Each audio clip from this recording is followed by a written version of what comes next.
1918 SIAM, जिसे आज हम थाईलैंड के नाम से जानते हैं। उस समय सीरियल किलर जैसा कोई शब्द भी मौजूद नहीं था।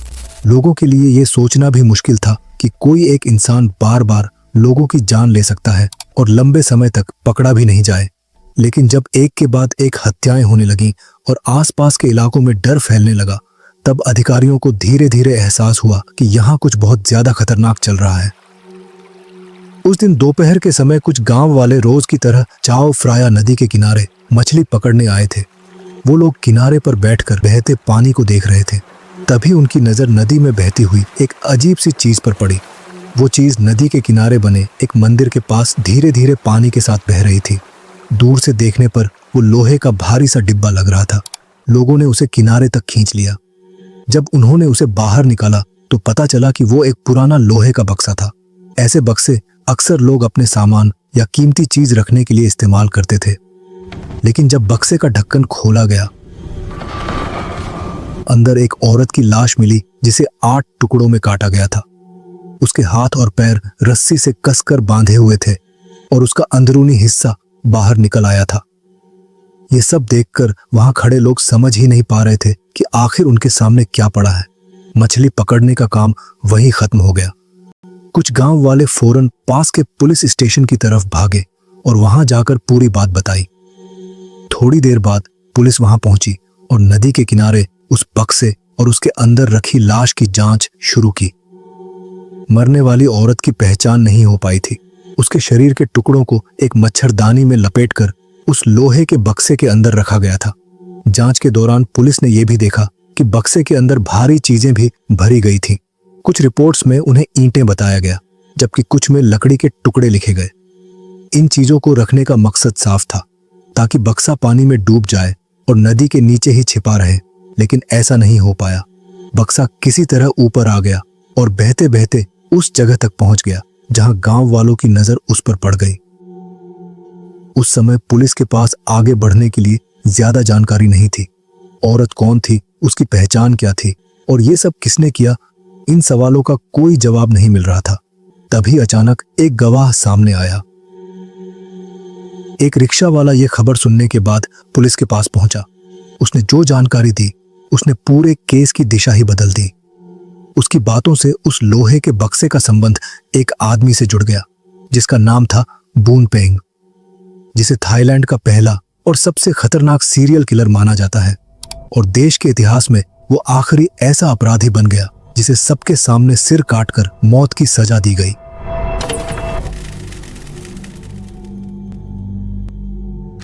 नमस्कार, मैं हूं साइलो और आप देख रहे हैं हिंदी क्राइम एक्सपोज। रिक्शा वाले के बयान के बाद पुलिस को पहला सुराग मिल गया था। अब पुलिस का ध्यान उस नाम पर टिक गया और उन्होंने उस आदमी के बारे में जानकारी जुटानी शुरू कर दी। बून पेंग का जन्म 1890 में हुआ था। उसका जन्म एक दूर के गांव था उथेन में हुआ था। ये एक छोटा सा गांव था जो एक नहर के पास बसा हुआ था। उस समय उस इलाके को मोनटोन लाओ क्वान कहा जाता था, जिसे आज नाखोन फानुम प्रोविंस के नाम से जाना जाता है, जो थाईलैंड के उत्तर पूर्वी हिस्से में पड़ता है। उसके पिता चाइनीज थे, जबकि उसकी मां लाओ समुदाय से थी। यानी बून पेंग का खून आधा चाइनीज और आधा थाई था। लेकिन उसका बचपन आसान नहीं रहा। कुछ पुराने रिकॉर्ड बताते हैं कि जब वो सिर्फ 5 साल का था, तभी उसके माता पिता दोनों की मौत हो गई। इतनी कम उम्र में ही वो बिल्कुल अकेला रह गया। इसके बाद उसकी देखभाल एक बुजुर्ग जोड़े ने की। उनका नाम था सूक और पियान। ये दोनों बैंकॉक के बनखून प्रोम इलाके में रहते थे। उनके पास ज्यादा पैसे नहीं थे, लेकिन उन्होंने बून पेंग को अपने पोते की तरह पालने का फैसला किया। वो दोनों अमीर तो नहीं थे, लेकिन उन्होंने उसे खाना, रहने की जगह और देखभाल देने में कोई कमी नहीं छोड़ी। सूक और पियान ही उसके लिए परिवार बन गए थे। बून पेंग ने अपना बचपन उसी छोटे से घर में उनके साथ बिताया। समय के साथ जब वो बड़ा होने लगा तो आसपास के लोग उसे नोटिस करने लगे। बून पेंग बड़ा होकर बहुत ही अट्रैक्टिव दिखने वाला जवान लड़का बन गया था। सिर्फ उसका चेहरा ही नहीं, बल्कि उसका अंदाज भी लोगों का ध्यान खींच लेता था। लोग कहते थे कि बस उसे देखकर ही कई औरतें उस पर फिदा हो जाती थी। लेकिन अच्छी शक्ल हमेशा सच्चाई नहीं बताती। बून पेंग असल में बहुत आलसी इंसान था। वो काम करने से साफ मना कर देता। यहाँ तक कि जब उसके दादा दादी को खेतों में थोड़ी मदद की जरूरत होती थी, तब भी शायद ऐसा इसलिए हुआ क्योंकि उसके दादा दादी ने उसे बहुत ज्यादा प्यार दिया था। वो जो भी कर सकते थे उसे देने की कोशिश करते थे, लेकिन इसी वजह से बूनपेंग में कभी खुद से मेहनत करने की आदत ही नहीं बनी। जहां गांव के बाकी लोग मेहनत करके अपना काम करते थे, वहीं बूनपेंग का इंटरेस्ट काला जादू सीखने में बढ़ने लगा। उसे खासकर लव स्पेल, ताबीज और एक चीज जिसे ट्विन पोशन कहा जाता था, इनमें दिलचस्पी होने लगी। ये एक जादुई दवा है जिसे इस्तेमाल करने से कोई भी इंसान किसी के प्यार में पागल तक हो जाता है। जाहिर है वो पूरी तरह अंधविश्वास का इस्तेमाल करके लोगों का फायदा उठाना चाहता था। एक दिन उसकी मुलाकात एक बूढ़े आदमी से हुई जो रुआम नाम की जगह पर एक मंदिर के पास रहता था। उस बूढ़े आदमी ने कहा कि वो उसे काले जादू के बारे में सब कुछ सिखा सकता है, और बस उसी पल से बूनपेंग पूरी तरह उसमें डूब गया। अब वो हर दिन चुपके से घर से निकलने लगा ताकि उस आदमी से और ज्यादा सीख सके। कुछ समय बाद उसके दादा दादी ने उसके व्यवहार में बदलाव देखना शुरू कर दिया। वो अक्सर अकेले में खुद से बातें करता रहता था और ऐसे अजीब शब्द बुदबुदाता था जिन्हें वो समझ ही नहीं पाते थे। आखिरकार उन्हें पता चल गया कि बूनपेंग कर क्या रहा है। ये जानकर वो बहुत डर गए। उन्हें लगा कि अगर वो काले जादू में इतना डूब गया तो इससे उनके घर में बुरा असर आ सकता है, या फिर वो इसका इस्तेमाल किसी और को नुकसान पहुंचाने के लिए भी कर सकता है। डर के कारण आखिर उन्होंने उसे घर से निकाल दिया। अब बूनपेंग के पास जाने के लिए कोई जगह नहीं थी, इसीलिए वो बैंकॉक के डाउनटाउन इलाके बैंगलाम्फू पहुंच गया। लेकिन यहां आकर उसने सिर्फ काले जादू के बारे में सीखना ही जारी नहीं रखा, बल्कि उसने इसे बिजनेस बना लिया। वो लोगों को तरह तरह की चीजें बेचने लगा, ताबीज, जादुई दवा और काले जादू से जुड़ी दूसरी चीजें। कुछ ही समय बाद करीब 20 साल की उम्र में बूनपेंग बैंकॉक के एक पुराने मंदिर वाट थेराट खूनचान में मंक बन गया। लोग दूर दूर से उसके पास आकर आशीर्वाद लेने लगे। उसकी धीमी आवाज, साफ कपड़े और उसकी अच्छी शक्ल की वजह से लोगों की भीड़ उसके पास आने लगी। लेकिन ये इमेज ज्यादा समय तक नहीं टिक सकी। इस बार उसने अपने मंक होने की पहचान के साथ काले जादू को भी जोड़ना शुरू कर दिया। बूनपेंग सिर्फ श्रद्धालुओं को ही अपनी ओर नहीं खींच रहा था, वो आम लोगों को भी बड़े बड़े वादे करके अपने पास बुलाता था। वो कहता था कि वो उनकी जिंदगी बदल सकता है, उनकी परेशानियां दूर कर सकता है और टूटे दिल को जोड़ सकता है। ये सब वो थोड़े से काले जादू की मदद से करने का दावा करता था। धीरे धीरे लोग अपनी परेशानियां लेकर उसके पास आने लगे। उससे मिलने के लिए लाइन लगने लगी, और इन लोगों में सबसे ज्यादा औरतें थीं। कई लोग उसके पास प्यार का जादू करवाने के लिए आने लगे, यानी वो लोग जो किसी को अपने प्यार में फंसाना चाहते थे। इनमें कुछ अमीर घरों की औरतें भी थीं, जिन्होंने उस मंक के बारे में सुन रखा था, जो जादुई दवा से टूटे दिल को भी जोड़ सकता था। बूनपेंग इन औरतों का मंदिर में स्वागत करता, और अक्सर ये मुलाकातें रात के समय होती थी। उसके कई मानने वाले उसे बहुत रिस्पेक्ट करते थे, यहां तक कि उसे मंदिर में रहते हुए भी पैसे कमाने की इजाजत मिली हुई थी, जो कोई और मंक नहीं कर सकता था। लेकिन लोगों को यह बात पता नहीं थी, कम से कम शुरुआत में तो बिल्कुल नहीं, कि वो अब इन पूजा पाठ की आड़ में औरतों के साथ गलत काम भी करने लगा था। और बौद्ध धर्म में खासकर एक मंक के लिए इस तरह की सेक्सुअल एक्टिविटी सबसे बड़ा अपराध माना जाता है। आखिरकार ये बात लोगों के बीच फैलने लगी। मंदिर अब इस बात को नजरअंदाज नहीं कर सकता था। मंदिर के सबसे बड़े पुजारी को बूनपेंग की हरकतों के बारे में पता चल गया। औरतों के साथ उसके संबंध, लोगों को धोखा देना और काले जादू का इस्तेमाल, और बस उसी के बाद उसे मंदिर से बाहर निकाल दिया गया। एक बार फिर बूनपेंग के पास रहने के लिए कोई जगह नहीं बची। लेकिन इससे वो रुका नहीं। वो फिर से बैंकॉक के डाउनटाउन इलाके के वाट सुतात मंदिर में पहुंच गया। ये शहर के बीच में बना एक बहुत फेमस और सम्मानित मंदिर था। जैसे ही वो अंदर गया, कई लोगों ने उसे पहचान लिया, लेकिन बूनपेंग पर इसका कोई असर नहीं हुआ। वो सीधे मंदिर के बड़े पुजारी से मिलने गया और उनसे मंदिर में रहने की इजाजत मांगी।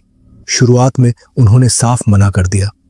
बूनपेंग का नाम पहले से ही औरतों के साथ गलत रिश्तों और काले जादू की वजह से खराब हो चुका था, और इससे मंदिर की इज्जत पर भी असर पड़ सकता था। लेकिन बूनपेंग को लोगों को मनाना आता था। उसने वादा किया कि वो अब बदल जाएगा। उसने कहा कि वो दोबारा सही रास्ते पर चलना चाहता है और एक सच्चे मंक की तरह जिंदगी जीना चाहता है। और किसी तरह पुजारी ने उसकी बात पर भरोसा कर लिया। इस तरह उसे मंदिर में रहने की इजाजत मिल गई। सुधरने के बजाय बून पेंग फिर से अपनी पुरानी आदतों में लौट गया, बल्कि इस बार वो और भी आगे बढ़ गया। उसने मंक के रहने वाली जगह के अंदर ही एक गैरकानूनी जुआ का अड्डा खोल दिया। उसके कई औरतों के साथ फिर से संबंध बनने लगे थे। वो लगातार जादुई दवा बनाता और बेचता रहा, और हैरानी की बात यह है कि वो पूरे 9 साल तक ये सब करता रहा और किसी ने उसे रोका नहीं। कई लोगों का मानना था कि उसके लव स्पेल के बारे में फैली हुई बातें और अमीर औरतों से उसके संबंध ही उसे बचाते रहे। उन्हीं 9 सालों के दौरान किसी समय बून पेंग ने लोगों की हत्या करना शुरू कर दिया। उसका पहला कंफर्म्ड शिकार उसके अपने कबूलनामे के अनुसार एक आदमी था जिसका नाम नाई लियाम था। नाई लियाम गहने बेचने का काम करता था। एक दिन वो बून पेंग के पास कुछ गहने बेचने आया, लेकिन बून पेंग का इरादा पहले से ही कुछ और था। वो गहने खरीदने वाला नहीं था। उसने पहले ही तय कर लिया था कि वो उस आदमी को मार देगा और उसके सारे गहने लूट लेगा। अपने कुछ चेलों की मदद से उसने उस आदमी की हत्या कर दी और उसके पास जो भी था सब छीन लिया। लेकिन अब उसके सामने एक नई परेशानी खड़ी हो गई थी। लाश को ठिकाने कैसे लगाया जाए? तब उसने अपने चेलों से कहा कि वो उस लाश के टुकड़े कर दें और उन्हें एक लोहे के बड़े संदूक में भर दें। इसके बाद उस संदूक को एक रिक्शा पर लाद कर शहर के अंदर करीब 6 किलोमीटर तक ले जाया गया। उस दौर में इस तरह किसी चीज को सबसे छुपाकर इतनी दूर ले जाना आसान नहीं था, लेकिन किसी तरह वो चाओ प्राया नदी को पार कर गए और संदूक को नहर में फेंक दिया। लाश मई 1917 में मिली। जब स्थानीय लोगों ने आखिरकार उस संदूक को खोला तो वो हैरान रह गए। पुलिस को भी समझ नहीं आया कि इस केस को कैसे हैंडल करे। ऐसा मर्डर पहले कभी सुना नहीं गया था, और ये शायद किसी ने सपने में भी नहीं सोचा होगा कि इसके पीछे एक मंक का हाथ हो सकता है। इस वजह से बून पेंग पर किसी को शक नहीं हुआ और वो बच गया। इसके बाद उसका कॉन्फिडेंस और बढ़ गया और उसने अपने फायदे के लिए एक के बाद एक हत्या करना शुरू कर दिया। माना जाता है कि उसने कम से कम 5 लोगों की हत्या की, जिनमें ज्यादातर अमीर औरतें थीं जो उसकी मदद लेने आई थीं। उनमें से एक शिकार थी प्रिक, एक 20 साल की औरत। प्रिक बून पेंग के पास इसलिए आई थी क्योंकि उसने उसकी रेपुटेशन के बारे में सुना था और वो बहुत परेशान थी। वो शादीशुदा थी। उसका पति एक अमीर आदमी था जो उसे सब कुछ देता था, लेकिन प्यार नहीं करता था। उसके पति का एक औरत के साथ अफेयर था और वो अपनी पत्नी से ज्यादा उस औरत के साथ समय बिताता था। प्रिक अपने पति का प्यार वापस पाना चाहती थी, इसीलिए वो बून पेंग के पास मदद मांगने आई थी। लेकिन वो कुछ और ही सोच चुका था। उसे प्रिक का पैसा चाहिए था। जल्द ही वो उसे फंसाने में लग गया। उसने प्रिक को फुसलाया। उसका नाम और रेपुटेशन जानकर भी प्रिक उसके जाल में फंस गई। इस तरह प्रिक, जो अपने पति को वापस पाने के लिए बून पेंग के पास आई थी, उल्टा उसी के साथ उसका गलत रिश्ता शुरू हो गया। धीरे धीरे प्रिक प्रेग्नेंट हो गई और उसे पूरा यकीन था कि बच्चा बून पेंग का है, क्योंकि उसका पति अब मुश्किल से ही उसे छूता था। इसलिए प्रिक ने बून पेंग से कहा कि उसे बच्चे की जिम्मेदारी लेनी पड़ेगी। लेकिन बून पेंग को यह बात बिल्कुल पसंद नहीं आई। वो पिता नहीं बनना चाहता था। वो पहले से ही टाट नाम की एक औरत से शादी करने की प्लानिंग कर रहा था और प्रिक की प्रेगनेंसी उसके लिए सिर्फ एक रुकावट बन गई थी। इसलिए जिम्मेदारी लेने के बजाय उसने प्रिक को मारने का फैसला किया। उसने प्रिक को एक चिट्ठी भेजी कि वो उसकी नेकलेस लौटाना चाहता है और मिलने को कहा। बेचारी प्रिक ने उस पर भरोसा कर लिया और मिलने आ गई। वो दोनों बैठकर बात कर रहे थे और जब प्रिक कुछ कह रही थी तो बून पेंग धीरे धीरे उठकर उसके पीछे पास आ गया। प्रिक अभी भी बात कर रही थी और तभी अचानक बून पेंग ने अपने हाथों से उसका गला दबा दिया और उसे मार डाला। मारने के बाद उसने लाश को टुकड़े टुकड़े किया और उसे एक मच्छरदानी में लपेटकर लोहे के संदूक में डाल दिया। साथ ही उसने उस संदूक में कुछ ईंट पत्थर भी रख दिए। कुछ समय बाद उसने सोचना शुरू किया कि इस संदूक को नदी में कैसे फेंकें। उसे पता था कि उसके 2 चेला जरूर उसकी मदद करेंगे। एक 19 साल का जवान लड़का था और दूसरा उससे कुछ साल बड़ा था। उनके नाम लगभग एक जैसे थे, चरण और चारोएन। दोनों ने मिलकर एक रिक्शा बुलाया और जैसे तैसे सबसे छुपाकर उस लोहे के संदूक को मर्डर वाली जगह से 20 किलोमीटर दूर वॉटसाई मा तक ले गए, जो चाओ प्राया नदी के किनारे एक मंदिर था। वहां उन्होंने संदूक को नदी में फेंक दिया। उन्हें लगा कि ये डूब जाएगा, लेकिन ऐसा हुआ नहीं। जनवरी 1918 की शुरुआत में कुछ गांव वाले नदी किनारे मछली पकड़ने गए थे। तभी उन्होंने देखा कि एक लोहे का संदूक उनकी तरफ बहता आ रहा है। शुरू में तो उन्हें बहुत खुशी हुई। संदूक लग रहा था कीमती है, ऐसा बॉक्स जो आमतौर पर अमीर लोग ही इस्तेमाल करते हैं। वो सोच रहे थे कि शायद इसके अंदर कोई खजाना हो। उन्होंने मिलकर इसे पानी से बाहर खींचा, लेकिन जैसे ही उन्होंने इसे खोला, उन्हें एक औरत का कटा हुआ शरीर मिला। पुलिस ने फौरन तेजी से इन्वेस्टिगेशन शुरू किया। मछुआरों, राहगीरों, किसी भी इंसान से पूछताछ की जिसने उस दिन नदी के आसपास कुछ देखा हो, लेकिन कुछ भी हाथ नहीं आया। कोई सुराग नहीं था और कोई गवाह भी नहीं मिला। बस एक जवान औरत की लाश थी जो संदूक में भरी हुई थी। कोई रास्ता न देखकर पुलिस ने फैसला किया कि वो उसकी पहचान सबके साथ शेयर करेंगे। उन्होंने जितना हो सकता था सब डिटेल्स सार्वजनिक कर दिया। उसकी शक्ल और हालत लोकल न्यूज़पेपर में छपी। पुलिस उम्मीद कर रही थी कि कहीं कोई मिसिंग बेटी का माता पिता इसे पहचान ले। बहुत जल्दी ही एक औरत सामने आई। जैसे ही वो पुलिस स्टेशन पहुंची और उस लाश के डिटेल्स को देखा, वो जोर जोर से रोने लगी। ये शरीर के टुकड़े उसकी बेटी प्रिक के थे। उसने पुलिस को बताया कि उसकी बेटी घर छोड़कर चली गई थी क्योंकि उसे बूनपेंग ने चिट्ठी भेजकर बुलाया था। मां ने यह भी बताया कि उसने पहले भी बूनपेंग के बारे में सुना था। उस मॉन्ग के कारनामे हर कोई जानता था कि कैसे वो काला जादू करता था और औरतों के साथ गलत काम करता था। इसी जानकारी के बाद पुलिस ने अपना ध्यान बूनपेंग पर लगाया, लेकिन फिर भी पुलिस को मुश्किल हुई। उनके पास कोई पुख्ता सबूत नहीं था और हर बार जब उन्होंने बूनपेंग से पूछताछ की, उसने सब नकार दिया। फिर पुलिस ने एक और कोशिश की। इस बार उन्होंने सार्वजनिक तौर पर प्रिक की सही पहचान बताई और पूछा कि क्या किसी के पास कोई जानकारी है जिससे बूनपेंग को उसकी मौत से जोड़ा जा सके। और आखिरकार किसी ने बात की। वो था चरण, बूनपेंग का एक चेला। उसने पुलिस को बताया कि उसने प्रिक की लाश वाला लोहे का संदूक नदी में फेंकने में मदद की थी, लेकिन उसने सिर्फ यही नहीं बताया। पुलिस की पूछताछ में उसने बाकी सच भी उगल दिया। उसके बयान के मुताबिक ये बूनपेंग की पहली हत्या नहीं थी और यही पुलिस को चाहिए था। 14 जनवरी 1918 को जब बूनपेंग शादी कर रहा था, ठीक उसी वक्त पुलिस वहां पहुंची और उसे उसकी ही शादी से अरेस्ट कर लिया। वहां मौजूद लोगों को तो पहले कुछ समझ ही नहीं आया और हर कोई हैरानी से ये सब होते देखता रहा। हालांकि बहुत लोगों को उसकी बदनाम शख्सियत का पता था, फिर भी किसी ने नहीं सोचा था कि उसे अपनी जिंदगी के इतने खास मौके पर पुलिस हथकड़ी लगाकर खींच कर ले जाएगी। और इससे भी ज्यादा अजीब था उस समय बूनपेंग का चेहरा। वो बिल्कुल शांत दिख रहा था, पछतावों का कोई निशान नहीं। ऐसा लग रहा था कि किसी को मारना, यहां तक कि उस औरत को जो उसके बच्चे की मां बनने वाली थी, उसके लिए कोई मतलब नहीं रखता। जेल में होने के दौरान पुलिस ने बूनपेंग से प्रिक की हत्या के बारे में पूछा और यह भी पूछा कि क्या उसने पहले कभी हत्या की है। तब उसने कबूल किया कि उसने मिस्टर नाय की हत्या की थी। अब 2 हत्याएं पूरी तरह से पक्की हो चुकी थी, तो जांचकर्ताओं ने और गहराई से जांच शुरू की। उन्हें शक हुआ कि बूनपेंग ने और भी हत्याएं की होंगी। उससे जुड़ी 5 और गायब हुए लोगों की जानकारी मिली। ज्यादातर वो औरतें थीं जो उसके प्यार में फंसी हुई थीं। हर मामले में वही अजीब पैटर्न था। वो उन्हें मार देता और कुछ समय बाद एक लोहे का सील किया हुआ संदूक नदी में मिल जाता। बूनपेंग जिन मंदिरों में मॉन्क के रूप में रहता था, वहां के लोगों ने भी बताया कि उन्होंने 7 लोहे के संदूक देखे थे जो धीरे धीरे गायब हो गए।